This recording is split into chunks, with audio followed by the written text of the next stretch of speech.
I wanted to make sure that we got to some of our voicemails that were sent in. So I'm going to play one of those right now for us all, and then I think we'll wrap it up with one more text message after that.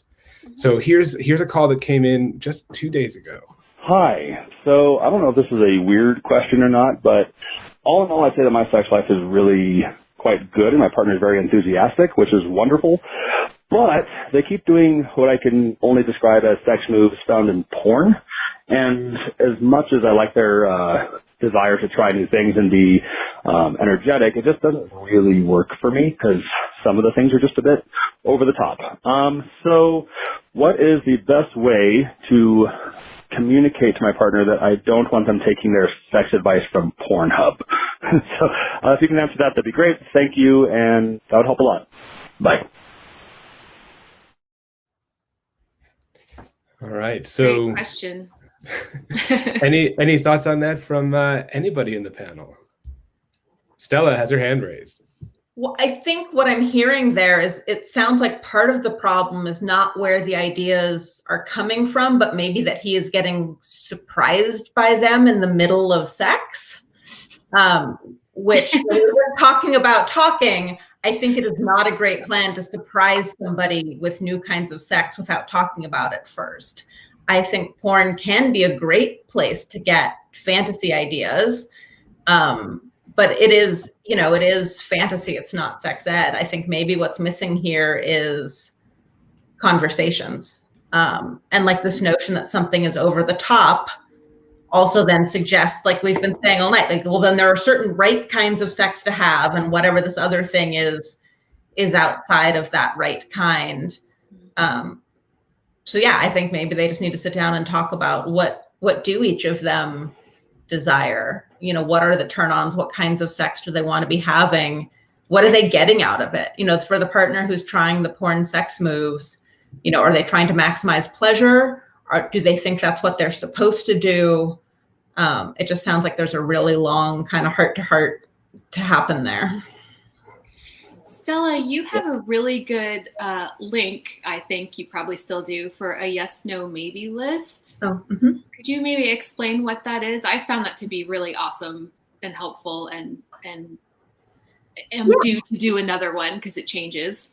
Yeah, I mean, if you just Google yes, no, maybe list, you'll find tens of thousands of them. I have one on my website at stellaharris.net/kink. But I think my favorite one actually lives on the Autostraddle website. They have a really in-depth yes, no, maybe list. The idea is that it is just a menu of options. So like if you remember when we went to restaurants and you get sort of the menu of what's available there, so you don't need to think off the top of your head of all of the food that exists in the world. What do I want right now? And so this is sort of a menu of options around sex or kink. And you can get them sort of tailored to kinkier stuff, less kinky stuff, whatever.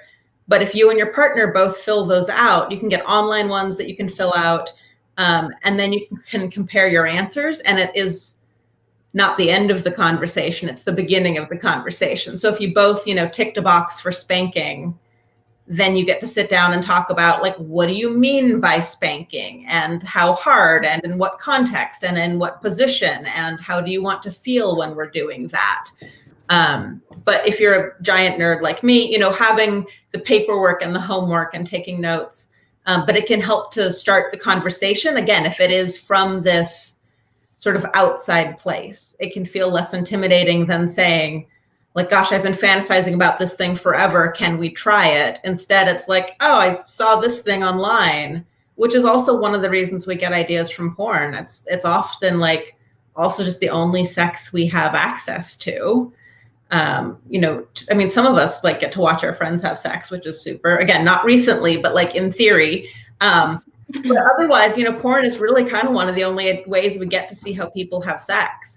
And a yes, no, maybe list is another way to sort of get a list of options of what is potentially available and maybe help start that conversation.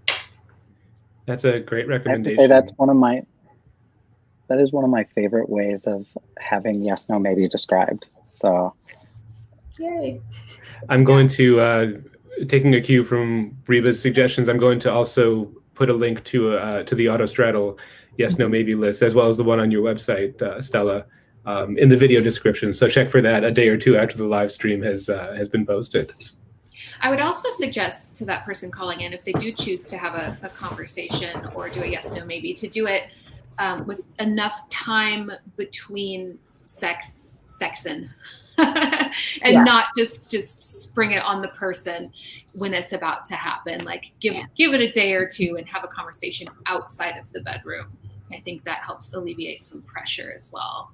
And maybe not connect it so much to the sex. Like keep it to the, hey, these position things. Like I would even maybe have questions like, hey, like where did you see this? Is it just something you were trying, or does this really feel good to you, or do you think it should feel good to me? Like kind of keeping it to the positioning, but I would ask questions. I'm curious about what positions are happening. Like I'm like, ooh, but yeah, I think if you can go like, listen, I love having sex with you, but when you like do that inverted jackhammer thing, it's not my favorite way to have sex with you, and not make it about like the sex that you're having with them. Just be kind about it. And yeah, I would wait like some days. Like don't do it right after. Don't do it during. don't do it during. Yeah, because it might be a funny thing. They might go, oh, I thought you were enjoying it. And they might laugh about it. And it might be this like, oh, I was trying to spice things up and I was trying to do something different. And it'll be this moment where they're like, oh, you don't need that, you know? I think this goes a lot towards, again, what we've been talking about, normalizing the conversation around sex, because I think we often just relegate sexual talk to the bedroom. That's the only place that sex talk is allowed, and that's where I have to engage in it. And usually it's when sex is happening. And like I said, that's normally the highest stakes time to have those conversations. So if we can normalize the idea of talking about it while on a stroll somewhere, or on a date sometime, or just after you finished the 3rd episode or whatever season you're watching of Game of Thrones, whatever.